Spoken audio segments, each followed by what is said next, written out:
Gagawa ko ng raised beds, garden beds. All good? I'm good. Thanks. Papakat ko ito. 2 by 6 by 8 lahat ito. At ang isang ito ay 25 $24. Okay. Cut na ito. So yung 8 feet naging 4 feet para sa garden beds ko. Ito. Ito yung machines nila. Alright. Kalapit ng aking bathtub. Dito ko ilalagay ang aking 4x4 na garden beds made of cedar trees. Yung cut na mabango. Hindi siya treated para natural, di ba? Ayaw natin na may halong chemical ang ating pagtataniman. Tapos 4x4 siya. Hindi ko pala maitatanim ko, siguro okra, mga sitaw, kung ano man ang angkop sa natitira pang panahon ngayon, taon na to 2024. Kaya hindi ko may film siguro lahat, kaya susunod siguro nito ay isang litrato na lang or maikling video na natapos ko na siya. Kaya subaybayan ninyo at maging permanente na to. Matagal bago mabulok ang cedar tree, cedar lumber, kaya kampante ako na almost 10 years naging nandiyan pa siya. Alright, maikling video. Ito na siya, 4x4 na garden beds. Ang taas niya ay shy lang siya ng isang talampakan, 11 inches to be exact, maybe a little bit more kapag may isang pulgada kasi siyang paa. At pero lulubog ko siya eh. Pero maganda ang resulta. Ito yung ginamit kong spacing. Not sure kung how much yung mag-retract, mag-expand ang wood na to. Kaya you always have to give space, diba? Nalala ko nung gumawa ko ng shed, nung gumawa ko ng ramp, yun ang ginawa ko. May space siya. Ito ang gamit ko. At mabango siya. Mabango yung cedar. Kaya dapat lang. Kamahal niya eh. 2 by 6 by 8 ay 25. Sabi natin $25. Hindi pa including yung tax. So dito siya mahihimlay. Ilalagay ko siya dito. At mas maraming gulay para sa amin. Maybe okra. Pwede pang okra ngayong first week. Almost kalahati na ng July. Pwede pa yatang ihabol ang okra at beans at cucumber. Tingnan natin. Importante, meron na tayong tataniman for many years. Yun lang muna. At sadyang kulang lagi ang kwento ng aking vlog ay laging kulang ang memory, kaya ginagawa ko to para I could keep up with everyone. No, ang joke lang yun at totoo. Gusto ko may update ako kasi may ilan sa inyong hindi man nagpo-post ay alam ko nga kine-check yung mga gawain ko dito and natutuwa ako. Paligid ng bahay nagko-concentrate ako and maybe minsan pag-fix ng sasakyan at aking mga power tools. At magandang content yun sa akin, medyo naiiba talaga. From time to time gusto kong talk about politics kasi I love talking about that. At kung ano nangyayari sa ating bansa, Amerika, Canada, not so much sa Pilipinas. Tapos at mga iba't ibang uri pa at iba pa. Hanggang dito ko na lang muna at kaibigan, July ngayon papunta na July ngayon hanggang August, early August, mid August, ganun. So July hanggang early August, ito na yung kainitan dito sa Kalakhan, Toronto. At sana lagi kayong hydrated at huwag kayong ma-discourage na lumabas kahit itong mainit. Samantalahin natin. Alright, pag may ulan, magpaulan kayo. Pag maaraw, magpaaraw kayo. Syempre, with protection, di ba? Kasi matindi ang UV rays dito. At pagdating ng taglamig, maghanda rin tayo. Piniko ko ito. At wala akong nakuhang kayamanan kundi itong mga parang drywall na tumigas sa semento at mga paso terracotta.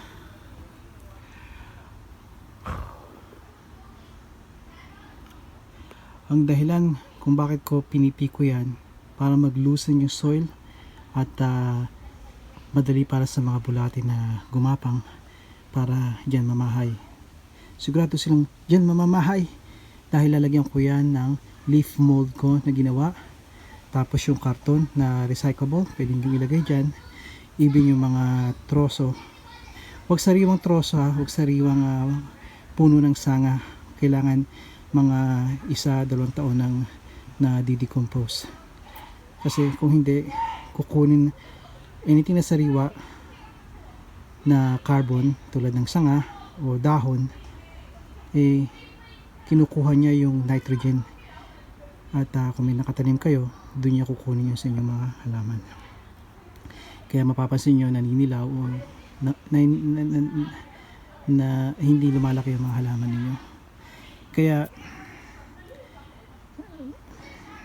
carbon na kung sanga, lalo pa yung mga troso, kailangan na hindi yun sariwa, hindi dahon, iwasan ninyo. Kailangan maging leaf mold siya, at least 1 taon siya kinakain or namamahay yung fungi, para maging totoong leaf mold siya. At perfecto yan dito. Leaf mold pwedeng panghalo sa lupa, pangkain ng bulate or pang mulch. Perfecto yun para makip yung basa yung ugat ng mga halaman nyo. Yung mga bata sa kapitbahay may swimming pool silang gawa, at siguro yung mga kaibigan inimbitahan, kaya medyo mahingi sila. Nakakatawa dahil I think mga young teenagers to kaya bihira yun dito sa amin kasi naglakihan na yung mga bata, kaya it's good na nakikinig yung mga ganon. May konting drama, iyakan, asaran, pero hey, nagdaan tayo sa pagiging bata, no, di ba? At mga teenagers, mas grabe tayo alright, isa pa, sandali lang. Alright, ito uli ako. Maraming pine cones ako nilagay, at saka yung mga twigs, mga little branches. Tapos ito mga napagtabasan ko noong ilang taon na nakakaraan, siguro 2 fall season na ito, nakalagay lang dito sa aming likuran. Kaya ito makatulong para mapunan ang almost 1 pie 4x4 feet, 4 feet na garden beds. Dahil sadyang napakamahal kapag kukuha kayo ng yung magandang lupa para dito. Kaya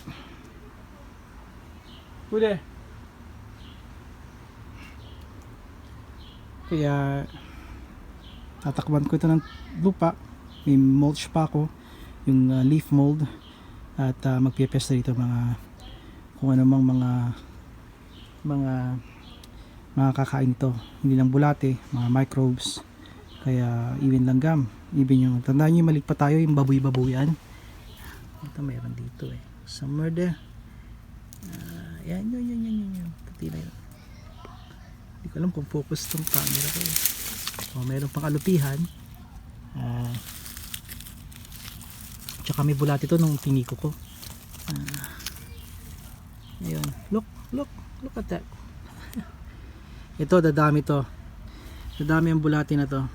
Kailangan ko na magputol ng kuko, no? Yep, nagpuputol naman ako mabilis lang talaga humaba kasi lagi ako naghuhugas ng kamay. Ganun daw yun, di ba? Yan. Ito ay ilan lang sa mga magpapataba sa ating mga Okay. Papataba sa ating sa dito sa garden beds na to. Kaya ito ang mga sikreto para magkaroon ng organic, ng natural na mga pananim. Iwasan ninyo yung nabibili nyo sa Home Depot o sa mga big box stores na tulad ng Miracle Grow. May mga panahon para doon, pero kung dito sa lupa ninyo, garden beds, ingatan ninyo dahil nakakasira talaga yun over time ng lupa ninyo. Kaya go with natural, go sa compost, sa mga organic tulad ng manure, composting, vermicompost. Yun yung mga nagfa-farm sila ng mga nag-aalaga ng uod para yung dumi at ihi nun, yung mga extraction na yung na-extract ng mga uod ay masustansya, isa yun sa masustansya leaf mold, napakarami. Kaya ini-encourage ko kayo noon. At ibang klase to na maganda kapag ganitong ginagawa natin, hindi yung umaasa tayo sa mga big box stores, sa mga nabibili. If we can do it, di ba? Bakit hindi? Napakasarap ng gawa natin to sa ating kamay, mga pataba, mga punla na nagiging nadadala yung mga prutas o gulay sa hapagkainan. Ito na ituturo natin sa mga anak natin. Ito mga anak ko, hindi alam lahat ang pag-garden, pero dahan-dahan ko silang tinuturuan. Okay. Pag i-stitch ko to mga videos ko to, ito lang paraan para makaagapay ako sa aking channel. Tingnan natin kung mayroon pa itong isang segmento. Sandali lang. Halong compost at clay at kung ano man ito, diretso sa bed. Tandahang pupunuin at mangungulekta pa ako ng ibang lupa sa paligid. Hahanap pa ako ng mga pwedeng i-dump dyan. Meron akong compost, meron akong leaf mold, meron akong pwede akong gumawa ng parang yung nabibili nyo sa potting soil. Meron ako dito ng sand, ng compost at clay.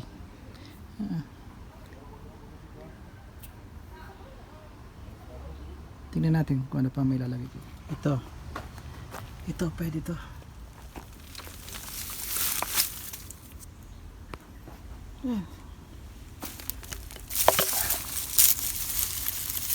Siyempre kukunin natin yung kawad o plastic. Hindi natin kailangan to. Marami pa yan, marami pang mapupuno. Majority niyan dapat ay soil. Okay? Hindi po pwedeng puro yan lang or mataas ng porsyento yan. Kung gusto nyo ng masustansya, kung gusto nyo matabang lupa para sa inyong mga halaman, gulay man to or mga bulaklak, maraming lupa. 80% at least, diba? Mataas na porsyento. Right. Marami na ako naihalo dito, mga kaibigan ko. Yung huling layer na ginawa ko, yung leaf mold. Ito siya, leaf mold.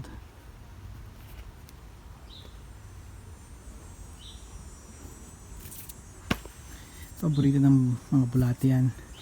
Siguradong buffet yan 24/7. Ang natitira na lamang dito ay about mga 6 inches, maybe more, give or take. Lalagyan ko na lang yan ng lupa at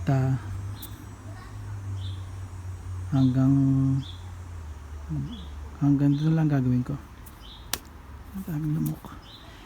Alright, sana may enough akong lupa dito. At mga kaibigan ko, ito na ang finale. Ito na siya. Pwede pa ako magdagdag yan ng siguro mga 3 pang wheelbarrow na lupa, pero sinisave ko yun dahil kailangan ko pa yun sa mga ibang mga pagtatanim ko, kasi may mga malalaki ako mga paso. Katulad dito, pwede kong pagtaniman to ng, dati taniman ko to ng bulaklak. Kanalilis ko, yung kanas ko ngayon ay Di ko alam. Siguro magtatanim ako definitely magtatanim ako ng patatas tsaka carrots. Although huli na yata yung carrots, pero ilalagay ko pa rin. Hindi pa huli. Kaya pwede ko pa siyang dagdagan. Now, bababa yan eventually dahil madidecompose yung nasa loob. Pag nabasa, makakompress pa. Kaya I would say another, siguro kabuuan to, 5 pang wheelbarrow to na lupa. Pero sa ngayon, okay na siya, diba? At kapag bumababa, saka natin nadagdagan. Marami akong mga clay dito na pwede kong kunin, at kapag nakuha ko itong mga to ay pwede kong paghaluin, gawin kong lagyan ko ng compost at buhangin para maganda yung drainage niya. Kaya yun lang ang heto na ang finale, at heto na ang finale mga kaibigan ko. At sana nagkaroon kayo ng ideya, nakapulot ng konting informasyon. Kung hindi, sana nag-enjoy kayo. At sa susunod na lamang muli, hindi ko lang kung anong iba-vlog ko sa next time. Kaibigan, padayon.